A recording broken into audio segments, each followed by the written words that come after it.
The whole Half-Life Tower is an incredible mod that was made in 2015. It's just an amazing source mod. It's a labor of love from so many different modders.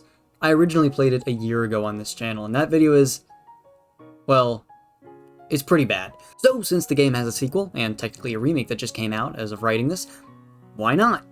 Won't you join me to descend the whole Half-Life Tower 2? Before we descend, I'll give some background on the mod and its predecessor. The whole Half-Life is a Half-Life modding forum for the game Portal. I'm kidding, it's Half-Life. They use the source engine to make mods and often hold modding competitions. The whole Half-Life Tower was a competition in 2015 where creators would need to make small levels that the player had to complete to ascend TWHL Tower in order to get support and save the tower and whoever's left in it. This game has an almost identical premise, just this time you start at the top and need to make your way down. While the first mod had about 12 floors, this one has 23, and a bonus level. So, without further ado, hold your head crabs close and your crowbars closer, let's descend the whole Half-Life Tower 2. We start the game getting dropped onto the roof of the whole Half-Life Tower, and we see a shutter open to a familiar face. I'm not sure there's a name for him, because I checked the Combine Over wiki and they just call him a staff member, so I'm calling him Nigel, since he sounds like a pretentious British guy. Now, you proved you could handle yourself last time, but forgive me if I don't break out the scotch and coffee just yet. He's the same one we bumped into last time when we saved the whole Half-Life Tower in the first mod. Just like last time, every floor has high security, meaning that all weapons and health will be reset every new floor you go down. You need to get down to the ground floor and shut off the security lockdown, alright? Then we can get out of here. I guess on your way down, see if anyone else has survived too, I suppose. Well, after those encouraging words, he opens the gate for us. We need to avoid lasers on the roof so we don't become Swiss Gordon from the turret fire. Turning on a pressure valve, we can get to the other side of the room and find the entrance to the stairwell. However, that's not all the level has to it. In a room to the right of the stairwell is a table that has this little disc on it. This is a Half-Life CD. Every level has one, and they open bonuses at the end depending on how many you get. This leads us to the 23rd floor, named Pest Control by Jamaican Dave. We get a crowbar outside the door and walk in to find an office infested with some unsavory visitors. Going through to the next office room, we can find some Vortigaunts testing the electronics of the room on us.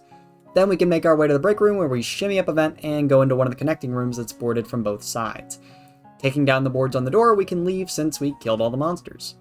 For the CD in this room, it was on one of the desks in the computer room. Floor 22 is the Phantom Lab by Dolmo. You can walk to the security screen, but then it teleports you back. Same if you try the stairs. Then there's a gate in front of the screen with G-Man saying to step inside for the experiments will start, only for the wall to open and reveal a doorway. Once we get in, G-Man gives us a speech about how if we're up to the experiment, and then he opens a door so that we can get a gun and kill some headcrab zombies in the next room over. After dispatching them, a new door opens with Vortigaunts to welcome us. The next room is a bigger lab area, and we need to kill the Vortigaunts on our level and upstairs to be able to use a movable block to get up again. While we're there, we need to jump to another window that we need to destroy. Doing so puts us in an office space where we can see a giant generator with green and yellow electric beams. We can destroy a vent in the break room to cross through a flooded room with electrocuted water. On the table you start on in this room, you can go to the end of it and find the disc. Getting through, we can kill some more of the enemies and realize that none of the doors or elevators are operable, except for the closest doors where we find G-Man. But in the cabinets behind us, we can find a security card to turn the generator and elevator on. Using the elevator, we can make it into the generator room with some waves of enemies we need to defeat. First, we need to disengage the portal, and then the button to terminate the portal opens once we kill all the enemies that come out of it. After that, we're pretty much done. Wait, is someone sawing through the doors? Yep, the US military decides to pay us a visit, and we need to make the special forces retire early. You need to backtrack through the previous spots to get them all and get back to the entrance. Then we see G-Man saying that he will meet us again. But for now, allow us to continue this mission. This has us going on to floor 21, The Tomb by OG Dread and Windaws. The exit is walled off, so we need to enter this Egyptian tomb to get out. In the first room is a desk and computer to Bob from Mike. Hey Bob, remember that comment I made a few weeks about your office? Seems boring, that it needs a bit of redecorating? Or just decorations in general, given how boring it really was? Well, you clearly remembered. What the hell did you do? Not only is there a tomb where your office used to be, but it keeps going throughout the entire floor. In addition to that, you've decided that it's a good idea to wall off the hallway so that we have to go through this sandy nightmare. You need help, Bob, and I will make sure you receive it. I'm heading to HR at this very moment. We'll see what they have to say when this entire situation. Thanks to you, I'll have to go through the entire floor to do so. Expect a call from HR soon. From Mike. Well, looks like we need to make the same trek. Thanks, Bob. We need to make our way through the hallway to find... Oh, the floor's gone. Yeah, we need to do parkour on these tiny jumps. For those of you who haven't happened to play Half-Life or Source Maps before, Half-Life is not the best for parkour, especially the original one. Eventually getting past that, we reach Trap Room with lowering ceiling where we need to press the right colored symbol blocked to open the door and avoid becoming Swiss Gordon. Wait, I already made that joke. And this guy stole my skewer joke. Whatever. Getting past the spike walls, you can make it into a grand room with a Half-Life CD on a pedestal. Grabbing it makes the tomb start to cave in and you need to jump over lava and traps to escape. Going downstairs, we can see cargo crates in the hall and see the next room is floor 20. Cargo specimen number 798 by Psy-War Veteran. Above the panel to enter the room is a diagram of the specimen. One ugly son of a gun. Opening the door greets us to an electric wall blocking us from a large room, with doors to either side of us. Someone from a different room with a PA system yells to get him out of there, possibly meaning the specimen that is rising from a spot in the ground. We need to run into the door on our left and press a red button to turn the security door on and use the code of the day, 249, to enter the code locked door. This is all while the specimen is shooting lightning bolts at us.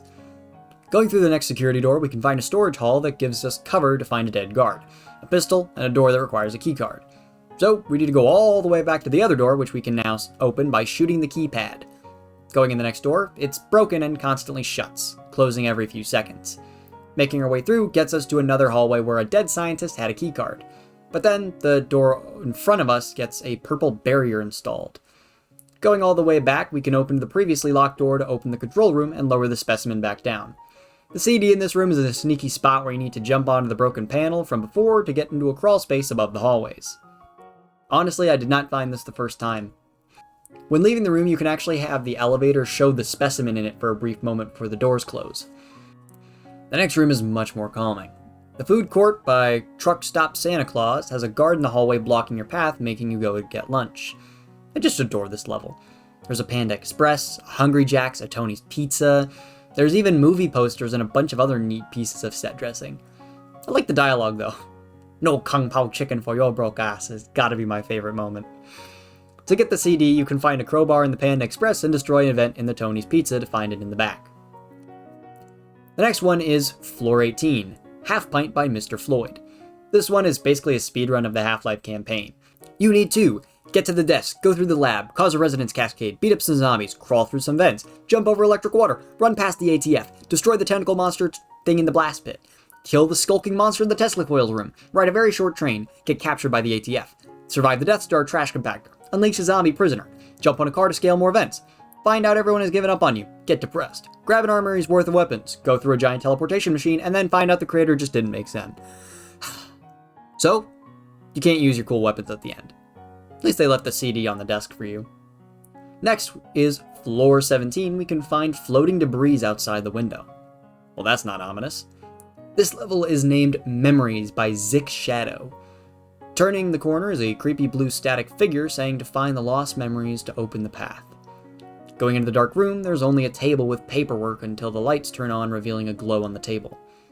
All of these things, ambitions, plans, drive, and yet still I fail to finish the things I've started. The lights come back on and a door opens to a bedroom. On the floor is a note. Waking up to gunfire right beside your bedroom is never a good sign, especially when there's more than one source. Escape is critical, but can you really escape a building that doesn't exist? Using a crowbar, you can break the window and end up in this dark room and find a case of flares. Your team didn't expect a hive of Xenos to hide beneath the abandoned facility. Securing anomalous materials containing biological specimens and protecting them from unneeded attention. That was this facility's objective. At the end, you never did leave this hive. How could you, when the door at the end of the hive led to nothing? We can see a sewer tunnel has opened up. A rifle and a bomb lie on the floor together. When you interact with the bomb, you get Ready your Sten. Wait until it's dark. Move while the patrols are away. Plant the bombs, and then leave before the whole place turns to ash. A perfectly solid plan. The one issue plagues this plan to oblivion. There was never a factory above the sewers.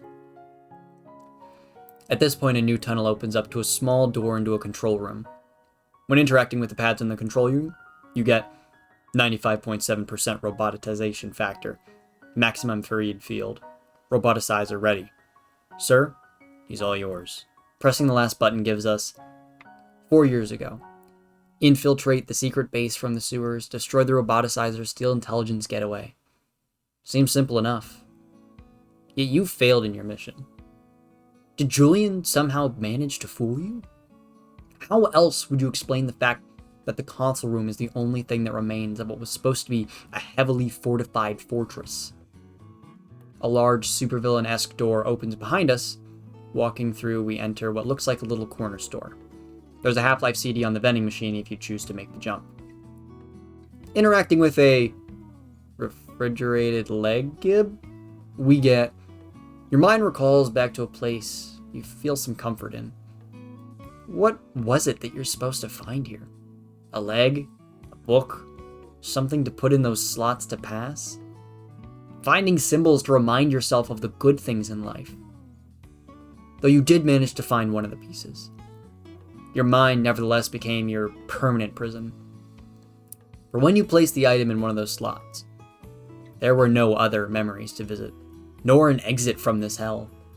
When the lights come back on, a door bursts open back to the first room, enclosing you back to the space. Then a new door opens to bring you back to the hallway where the blue ghost allows you to continue. Then I want you to guess what happens next. As I've made it very clear in a previous video, getting a weapon in a horror game is the worst thing you can get. Because, by the rule of Chekhov's gun, you then have to use that weapon.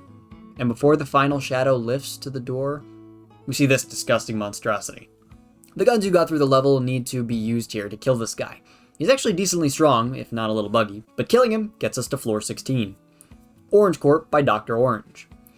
Getting in, we need to turn on a terminal where we have a friendly AI announce, "Hello and welcome to the Orange Corporation International Headquarters. I am the Automated Logistics Indexing Computer Engine, or ALICE. We are happy to have you here, and we hope you are looking forward to our guided tour. We apologize that there are no human personnel to greet you at the moment. We are not fully staffed during the night, and our remaining employees are unavailable at the moment. As much as I'd love to point out every little reference and neat bit of storytelling that the AI gives, I think that those of you who can should check out the whole Half-Life Tower 2 after this. It's pretty fun. When you get to the printing room, the AI says that you shouldn't go in there, and that there's nothing to see. So of course, we need to find a way in. You can use a cabinet to access the edge of the vent that connects to the supply closet. Doing so, you can grab a disc and an SMG, which will be helpful. You can find a desk that has a key card encased in glass, which gets you into the CEO's office, where you can hear ghastly wails. But a security room joins the CEO office, where we can find the AI's terminal and find that it did not kill the employees. This isn't a HAL 9000 situation. There were ghosts that killed everyone, that they had to lock away into the printing room. Letting the ghosts out, you can deal with them the ethical way. After killing them, the AI gets mad at you and believes the ghosts will kill even more people, even though I just dealt with them. Oh well. Gives us a security keycard in a pillar and we can leave. Floor 15 is up next, and is Teleoffice by Rolling Barrel. You see a scientist who opens a secret bookcase entrance into a lab area where we can see there are military guys behind the door. Now you could go in guns blazing, or you could use this ladder to find a secret button that allows you to just open a sentry to deal with them. Defeating them in the next room are armed assailants where we can find a scientist in a storage room. In there, you can break through the vent to jump down into a control room. After getting through that, we're in this area. The disc is in the center and easily grabbable, but doing so trains a few targets on your back. Here you need to defeat the guards above you, and then you need to destroy the centrifuge things in these machines, which, honestly, is surprisingly annoying, and also activates these turrets you then have to deal with. After doing all that, you can finally destroy the stupid spinning tubes on the top of the chamber. Doing so results in a laser being fired and a teleporting beam allowing you to go back to the hallway to continue. Next, we have a training course by Spike Hunter. This is just a simple, bland training ground that actually reminds me of the training room from Payday 2's Safe House. We just need to destroy a bunch of robots and complete the course. The CD is behind a destructible wall that you can either throw a grenade at, or more likely one of the robots misfired and the wall opened. Next we have Floor 13, Smash and Grab by Strider. This one is interesting because you actually need to steal an artifact and there are cameras that can spot you. You only get a crossbow and can take out the guards using it, but you need to avoid the cameras and deactivate the sensors to the main laser door. There are 4 sensor pads and the camera mechanic is actually really cool. When a camera is green, it's active. When it's red, it's spotted you, and when it's orange, it's resetting, and you need to get out of its line of sight ASAP. The disc is just lying on a bench, and there's also this radio that plays some nice background music. I'm sure it's probably copyright, so I can't play it, but it's a damn good beat. The CD is in the back area where you can use a vent to go into the other side of the gallery. Also, the last panel is in a stupid spot, but yeah. You get the artifact, and you get out the door, and go to our next floor. Savior? This one is made by Jamaican Dave again. In this one, you need to get past this turret. While you can just run into it and knock it over, with the SMG next to it, you're missing the fact that there's a closet that is easily accessible and has grenades and a crowbar you can use. In the next room, you can defeat 2 enemies, then grab the CD on a desk. I also really like whatever those green energy things are in the jars. They look very nice. The next room has 2 more guys you need to take down before you can grab the keycard to leave. But then there's some more soldiers that come around, so you need to get rid of them before escaping. When you eventually do, we arrive to Floor 11, Zen Garden by Strider. This one is actually a really nice, serene little Zen garden that you can peruse. I really liked it. A voiceover in the PA system says to enjoy the area, and we hear that the voice is actually the voice from the roof, and he asks you to hurry up. There's an open window in the big diorama bit where you can find a crowbar and use it to destroy the glass of a case that says Endangered Half-Life CDE Species. Endangered? It's right there. While I did consider killing the head crabs, I decided against it. Downstairs on floor 10 is Apartments made by Dr. Orange. Going into the player's apartment, we can get to the Half-Life CD from their computer, but trying to turn on the TV results in a fuse blowing out. So we need to go all the way to the power room to see that there's a fuse that needs replacing. Luckily, there's one on the table nearby. And while walking out, we see the least intimidating dark figure I've seen in an ARG this year. Going back to bed, our door opens at night and we find the halls have been infested with some fleshy substance. All water is blood, and the next room over has a table with skulls and candles. We can press a panel to get rid of these spikes, then use a cube to jump back to the fuse room, where there's a convenient door out. After that, kinda disappointing horror level, Floor 9 has Not Much of a Turnabout by Penguin Boy. This one is a huge murder mystery puzzle, where you need to go through all the rooms to find the answers. The creator was actually nice and knows that not everyone likes this type of thing, so there's a button where you can just skip the floor entirely. But that move is for cowards. And plus, this is supposed to be comprehensive, so I did. If you enjoy murder mysteries, you might be interested in this level. It actually has quite a bit of storytelling and interesting ideas. Just wasn't something I was particularly in the mood for, so at that time I didn't enjoy it much, but in hindsight, it was actually really neat. I won't spoil all the clues and answers, but when you get it right, you get the disc. Also, I may just be stupid, but even though I got all the clues, my guess was originally wrong, so I needed a walkthrough. Yeah, I guess that reflects my ARG skills. I can find the clues, but the theory falls short. But for those who do care about spoilers, skip to this timestamp. Stephen was killed by Lisa using a pistol because he had stolen her research that she had been working on out of revenge. Floor numero 8 is Headley and Crab Solicitors by Urban Nebula. In this one, you just go through a vent to the storage room and make your way through the office to perform some organic waste disposal duties. With the crowbar, you can unlock the main office to grab a disc from the desk, and then use a vent to go into a different room to open the gate. Then you gotta beat up this guard, take a security card to escape. After you've done that, you end up in Skid Row. Wait, I read that wrong. Darkwoods Penitentiary by Psy-War Veteran. The key below the sign allows you entry.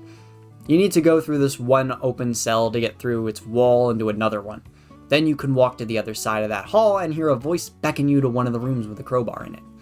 After getting stuck in there for a little bit, you can break down the board of another door and find a lever to open one of the other locked doors.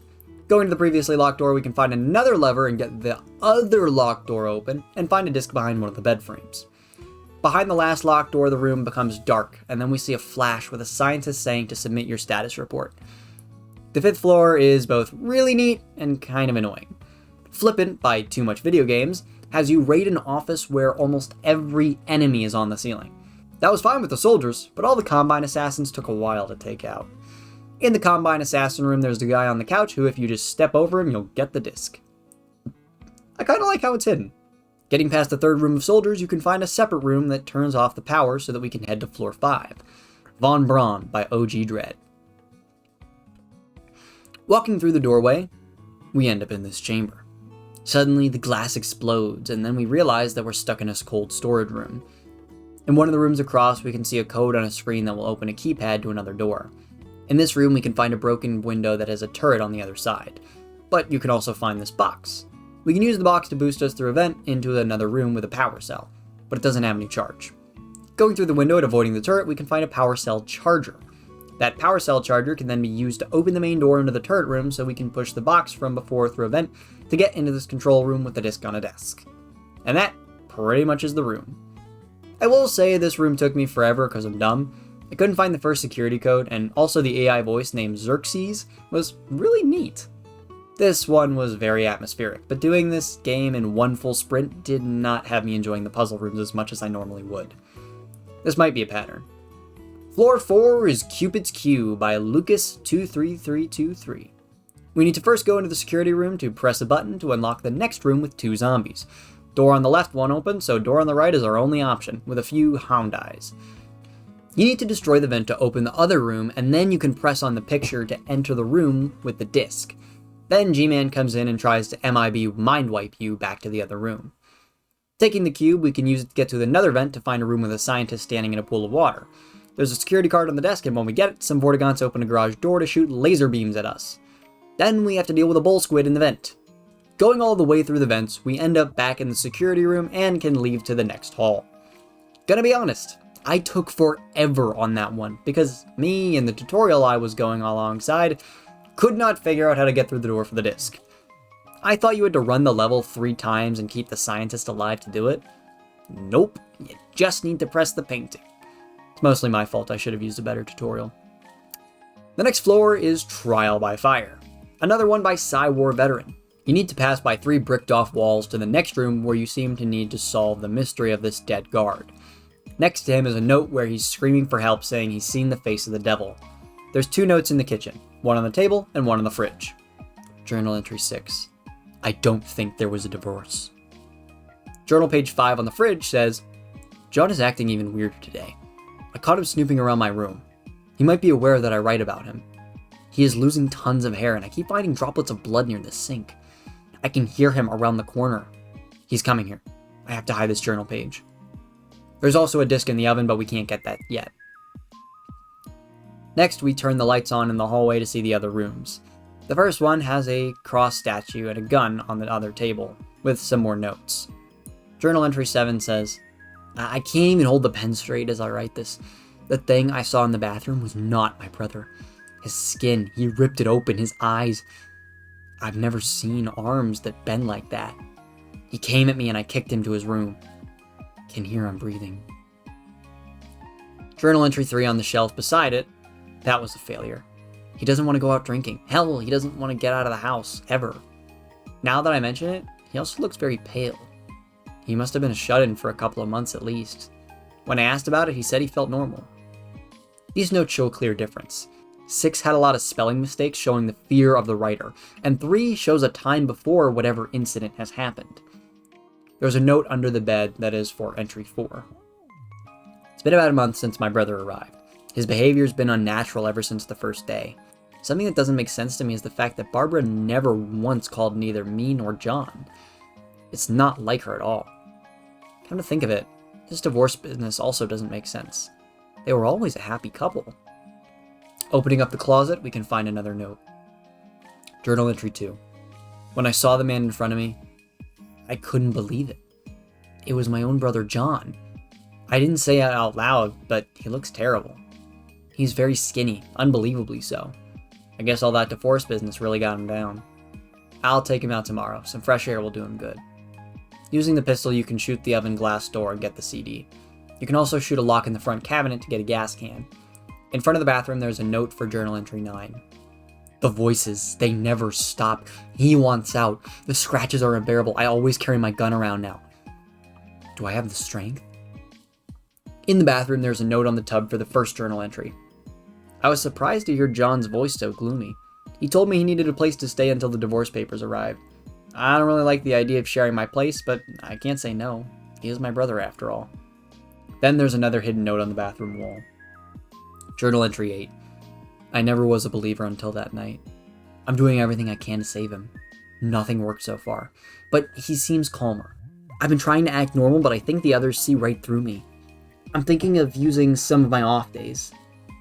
There's also a box of matches on the toilet you can grab. Then you can burn the barricaded door next to the bathroom, snuffing out whatever devil possessed the man's brother. After turning up the fire, we need to run away. We're getting lower and lower. Floor 2, Hard Inferno by Zuni. This one has a few different paths you can take, but the best for completion is probably the ladder to the vents. The left and right paths are a bit harder since you just kind of walk into the soldiers with little to no preparation. And doing that isn't very recommended, because you only really have a pistol and crowbar while they have guns. Which isn't impossible, just not recommended if you want the disc. After that, a helicopter shoots the windows out while a few head crabs spawn. Pressing a button on the desk reveals a bunch of fire springing up into the office space, but it also opens the gate outside. Going through the vents, you can find the disc and fall into the closet where they store all the guns, because America, I guess. I really don't know why the janitor needs this much firepower. The last floor, well, not really, because of course, but floor 1 is repechage. Repechage? Repechage. That thing. You got 4 security, obfuscation, and bypass units. Personally, love the acronym. This was by Unique. U&Q? I don't know. This one is a gallery full of artworks by both Half-Life creators and famous artists like Salvador Dali. Genuinely, love Dali's paintings. And his mustache is something I wish to try and achieve someday. In this level, you need to use the SOBs to turn off lasers to steal paintings and open new galleries. You need to cleverly utilize the limited amount of SOBs to open up the last gallery, where you can find 3 curtained galleries, with some really cool Half-Life fan art in it. There's also a Tau cannon you can find in this corner that'll help a bit. We can see the disc in the G-Man painting room, but can't get over to it yet. Then you can use a vent to go back to take one of the SOBs to open the laser door. Of course, that's not where it ends. Opening the vent next to it opens a storage armory where you can use another vent to disable all lasers so that you can get to the remaining SOBs. Now you can use the whiteboard to plan out your escape. I love how its acronym is GTFO and all of the words to make the acronyms are decently funny.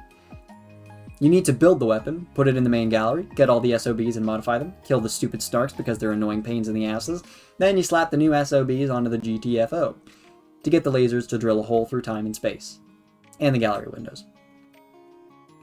You can also get the CD at this time by disabling its panel. After stealing all the paintings, we're free. Well, we're free to reach the bottom floor. We can see outside the window that our scenery has already changed. The ground floor is all foyered up, and made by Strider et al. Et al, for those who are fortunate enough to have not had to use that in multiple research papers, just means and everybody else, but we don't have enough space or time to write that. We can grab a crowbar and use it to dispatch some obstacles and some hound eyes. Breaking down the conference room door to a head crab, we can find a disc on the table. The next room over has a shotgun and a man with an SMG. Using a side door, we can make our way to a vent to shimmy onto the front room. Getting there and turning on the lockdown, we can get access to the armory weapons. We can also find a full credit list in a sign in front of us. But trying to leave shuts off the lights and causes some of the vents to break, and armored assailants to pop out of the said vents. Then a tank drives through the front door that we need to break. In dealing with that, Nigel comes downstairs and kinda congratulates us on the job. At this point, the text on screen lets us know that if we unlock the bonus map, and since I collected over 80% of the CDs, I did. Before I go over my full thoughts and feelings on the mod, let's look at the bonus map. The last bonus map is by UNQ, or Unique, called Cenodrome XL. This is an interesting boss room design where you need to spin a wheel and get random enemies to fight. Some are easy, others aren't, and some are huge pains in the asses. But it gives you neat weapons and stuff, so it was fun. I didn't finish it because I'm pretty bad at this, but it was a fun boss rush level. Now, for my final opinions. God, I love this mod. I have my problems with it, and I thought some levels were worse than others, and while going through it felt like a slog since I was going headfirst with no breaks, I still can look back at it and say I did enjoy it quite a bit. I think all the levels show a good amount of experience between the mappers, and all had something different to give, whether it be combat, puzzles, murder mystery, or even simple ambience. I really like it. Some of the levels that I think looked the best were Von Braun with its stylized sci-fi look, the Zen Garden with its neat little Japanese clean aesthetic, and the Tomb with its interesting Egyptian pyramid theme. Style-wise, those were really nice. And I also enjoyed the food court. It's simple fun and had some nice personality and jokes in it. The murder mystery floor was interesting, as much as I'm not sure it was really my most enjoyable. I liked the floor 1's art heist though. Cupid's Q was one that was kinda boring and didn't really make sense if it's a reference or not. If it is a reference, then please tell me, because I think I'm missing the joke of it. Headley and Crab's Solicitors was a kinda funny joke, but not all that special or interesting as a game segment. I also thought that as bland as the training room looked, I actually quite liked it and the punchy action it gave. The roof was actually quite a nice level on its own, but floor 23 was just not that interesting. It's a fine introductory level, but not much past that. The lab level after it was much more interesting and fun. I thought the apartments was a pretty bland horror level and could have been better, but there's no punch like the other level where the crowbar guy attacks you. There's just some meh surprise and no real payoff. Which kinda had me upset, because I wanted there to be some interesting payoff with the shadowy figure or something. The specimen one wasn't bad. I didn't enjoy it the most, but it was by no means bad. I like the story behind it, and it's a nice little challenge. The one where you just play through Half-Life at a really quick pace was actually really fun, and I enjoyed how they looked at the pacing for that one. It was neat. Memories was kind of boring to me, with little payoff until the crowbar guy. I understand that had I understood it and paid attention more, I might have enjoyed it, but it feels like a little too slow to me. Slow horror is fine, but just parts of it were just slow building up to something, and then it was just another slow segment with little payoff. That did make the last fight at the end more unexpected and interesting, but that's the only part of it I really enjoyed. The one after, where you have the Alice AI, was a neat twist on the whole evil AI thing, making you build up an expectation. I also liked all the little neat riffs at real companies, like using advanced technology to get more water from Africa to then bottle and upcharge Africans for their own water. The fact that it really happens is the sad part, but I like all the little digs and references. It's packed with story you can find or look at in your own pace, and doesn't feel too slow or too fast. That was an issue that I had with the detective one. Trial by Fire had you look at the notes, but they would leave the screen too fast sometimes, if I accidentally moved, so at the time I only had like half the story, while Memories felt too slow because I couldn't skip the dialogue when I was done reading it. I think that's more of a source capability issue rather than the developer choice though, at least most of the time I think. The Office was another mediocre one I have little affection or real hate towards. The end part is kind of interesting, but the position of the guards was a little frustrating. The final room was kinda neat, but other than that, not much. The art gallery one, Smash and Grab, was really nice. I enjoyed that one quite a bit. As much as I didn't like where the last pad is, because I think it was kind of a dumb spot, the level as a whole was really good. Savior was kinda boring if I'm gonna be honest. Simple, quick, but there wasn't much personality or story to make me remember it much. The level design is solid and I like some of the science equipment, but it's pretty forgettable. The Darkwoods Penitentiary was really nice from an aesthetic point of view, but I thought it was just kind of boring overall with little payout.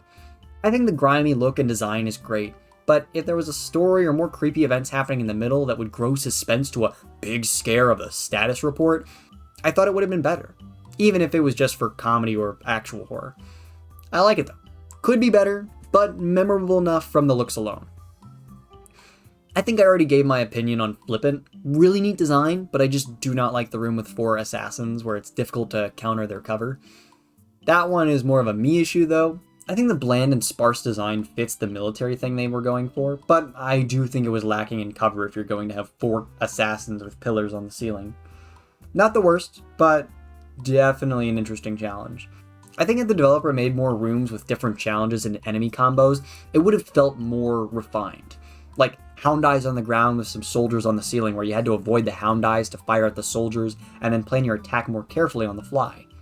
Just an idea. Hard Inferno wasn't one I was particularly fond of. It looked fine, but other than the vent section, not much to actually remember it for. And since I'm looking at all the floors, I guess, the museum was a really neat concept with the mechanic of having to rig up the GTFO weapon. It had both charm and an interesting yet engaging premise. Ground floor made sense, but wasn't the most interesting, but I like the tank final boss wave thing. But yeah, do I recommend the mod? Of course I do. It was pretty fun to run through. It was a good few hours that I think gave me a really cool mod experience. The mod will be in the description below if you want to play it for yourself. If this video gets enough support, I think I'll replay through the first whole Half-Life Tower mod since I lost the original footage, and there's only this awful video to show I even played it. Don't watch it, it's not very good. Watch some of the more recent stuff. Much better. I also did a stream where I played the whole Half-Life Tower source, which was the entire inspiration for me to finish this mod to begin with.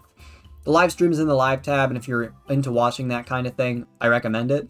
I've heard my suffering is enjoyed sometimes. I also intend to do a full video on that one at some point as well. Anyway, that's enough for me.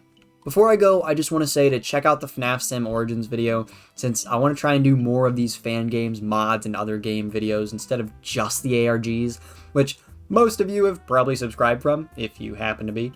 One last thing before I close this out. I'm trying to get to 10k subs by the end of this year, where I intend to drop a little project that some people have been asking for a while. So, if you enjoy this and check out my other stuff, consider sticking around. Well, comments, criticism, and suggestions are always welcome, and I'll see you later. It's been me, Moosh. Arrivederci.